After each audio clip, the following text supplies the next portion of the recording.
ಕೋಟಿ ಕೊಟ್ಟರೂ ಈ 5 ವಸ್ತುಗಳನ್ನು ಅಪ್ಪಿತಪ್ಪಿಯೂ ನಿಮ್ಮ ಕೈಯಿಂದ ಯಾರಿಗೂ ನೀಡಬೇಡಿ. ಕೆಲವೊಂದು ವಸ್ತುಗಳನ್ನು ನಾವು ನಮ್ಮ ಕೈಯಿಂದ ಇನ್ನೊಬ್ಬರ ಕೈಗೆ ನೀಡುವುದರಿಂದ ಹಣದ ಸಮಸ್ಯೆಗಳನ್ನು, ಆರ್ಥಿಕ ಸಂಕಷ್ಟವನ್ನು ಎದುರಿಸಬೇಕಾಗುತ್ತದೆ. ಯಾವ ವಸ್ತುಗಳನ್ನು ನಮ್ಮ ಕೈಯಿಂದ ಇನ್ನೊಬ್ಬರ ಕೈಗೆ ನೀಡಬಾರದು, ಇದರ ಪರಿಣಾಮವೇನು ಎಂದು ನೋಡೋಣ ಬನ್ನಿ.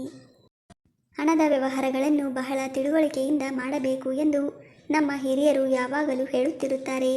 ಆದರೆ ಹಣದ ಜೊತೆಗೆ ನೀವು ಇನ್ನೊಬ್ಬರ ಕೈಯಲ್ಲಿ ಕೆಲವೊಂದು ವಸ್ತುಗಳನ್ನು ನೀಡುವಾಗ ಬಹಳ ಯೋಚನೆಯ ನಂತರ ನೀಡಬೇಕೆಂದು ಹೇಳಲಾಗಿದೆ. ಈ ವಸ್ತುಗಳನ್ನು ಇನ್ನೊಬ್ಬರ ಕೈಯಲ್ಲಿ ಕೊಟ್ಟರೆ ನಿಮಗೆ ಆರ್ಥಿಕ ನಷ್ಟ ಉಂಟಾಗುತ್ತದೆ ಎನ್ನುವ ನಂಬಿಕೆ ಇದೆ. ಯಾವ ವಸ್ತುಗಳನ್ನು ನಾವು ಇನ್ನೊಬ್ಬರ ಕೈಗೆ ಕೊಡಬಾರದು ಗೊತ್ತೇ? ಸಾಸಿವೆ.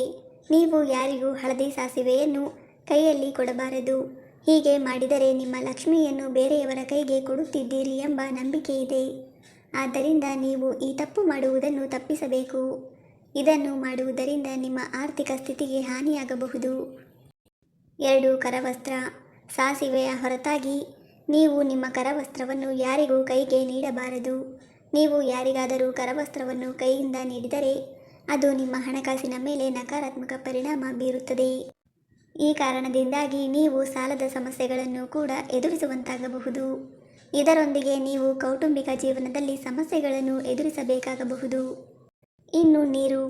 ನೀರನ್ನು ದಾನ ಮಾಡುವುದನ್ನು ಶ್ರೇಷ್ಠ ದಾನ ಎಂದು ಕರೆಯಲಾಗಿದ್ದರೂ ನೀವು ಯಾರೊಬ್ಬರ ಕೈಯಲ್ಲಿ ನೀರನ್ನು ಸುರಿದು ಕುಡಿಯುವಂತೆ ಮಾಡಬಾರದು. ನೀವು ಯಾರಿಗಾದರೂ ನೀರು ಕೊಟ್ಟರೆ ಅದು ನಿಮಗೆ ಮತ್ತು ಇತರರಿಗೆ ಮಂಗಳಕರವೆಂದು ಪರಿಗಣಿಸುವುದಿಲ್ಲ. ಹೀಗೆ ಮಾಡುವುದರಿಂದ ಇಬ್ಬರು ಸಾಲದ ಸುಳಿಯಲ್ಲಿ ಮುಳುಗಬಹುದು. ಬದಲಾಗಿ ಒಂದು ಪಾತ್ರೆಯಲ್ಲಿ ನೀರನ್ನು ಹಾಕಿ ಅದನ್ನು ನೀಡಬಹುದು. ಕೈ ಮೇಲೆ ಸುರಿಯುವ ಮೂಲಕ ಯಾರಿಗೂ ನೀರನ್ನು ನೀಡದಿರಿ. ಇನ್ನು ಅದೇ ರೀತಿ ಉಪ್ಪು. ಉಪ್ಪು ಧನಾತ್ಮಕ ಮತ್ತು ಋಣಾತ್ಮಕ ಉದ್ದೇಶಗಳಿಗಾಗಿ ಬಳಸಲಾಗಿರುವ ಒಂದು ವಸ್ತುವಾಗಿದೆ. ಆದ್ದರಿಂದ ನೀವು ಯಾರ ಕೈಯಿಂದ ಉಪ್ಪನ್ನು ತೆಗೆದುಕೊಳ್ಳಬಾರದು ಅಥವಾ ನಿಮ್ಮ ಕೈಯಿಂದ ಯಾರ ಕೈ ಮೇಲೂ ಉಪ್ಪನ್ನು ಸುರಿಯಬಾರದು. ನೀವು ಯಾರೊಬ್ಬರ ಕೈಯಿಂದ ಉಪ್ಪನ್ನು ತೆಗೆದುಕೊಂಡರೆ ನೀವು ಶಾಶ್ವತವಾಗಿ ಅವರ ಸಾಲಗಾರರಾಗುತ್ತೀರಿ ಎನ್ನುವ ನಂಬಿಕೆ ಇದೆ. ಮತ್ತು ಉಪ್ಪನ್ನು ನೀಡುವ ವ್ಯಕ್ತಿಯು ತನ್ನ ಜೀವನದಲ್ಲಿ ಆರ್ಥಿಕ ಸಮಸ್ಯೆಗಳನ್ನು ಎದುರಿಸಲು ಪ್ರಾರಂಭಿಸುತ್ತಾನೆ.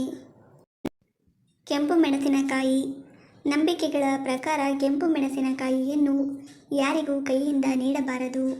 ಇದನ್ನು ಮಾಡುವುದರಿಂದ ಇತರ ವ್ಯಕ್ತಿಗಳೊಂದಿಗೆ ನಿಮ್ಮ ಸಂಬಂಧವು ಹಾಳಾಗಬಹುದು ಮತ್ತು ಸಂಬಂಧದಲ್ಲಿ ಕಹಿಯನ್ನು ತರಬಹುದು. ಹೀಗೆ ಮಾಡುವುದರಿಂದ ಮಧುರವಾದ ಸಂಬಂಧಗಳಲ್ಲೂ ಹುಳಿ ಹಿಂಡುವ ಸಾಧ್ಯತೆ ಇರುತ್ತದೆ. ಆದ್ದರಿಂದ ಅಪ್ಪಿತಪ್ಪಿಯೂ ಈ 5 ವಸ್ತುಗಳನ್ನು ಯಾರಿಗೂ ಕೈಯಿಂದ ನೀಡಬೇಡಿ. ಸ್ನೇಹಿತರೆ, ವಿಡಿಯೋ ಇಷ್ಟ ಆಗಿದ್ದರೆ ದಯವಿಟ್ಟು ವಿಡಿಯೋವನ್ನು ಲೈಕ್ ಮಾಡಿ. ಹಾಗೆ ನಮ್ಮ ಚಾನಲ್ಗೆ ಸಬ್ಸ್ಕ್ರೈಬ್ ಆಗೋದನ್ನು ಮರಿಬೇಡಿ. ಧನ್ಯವಾದಗಳು.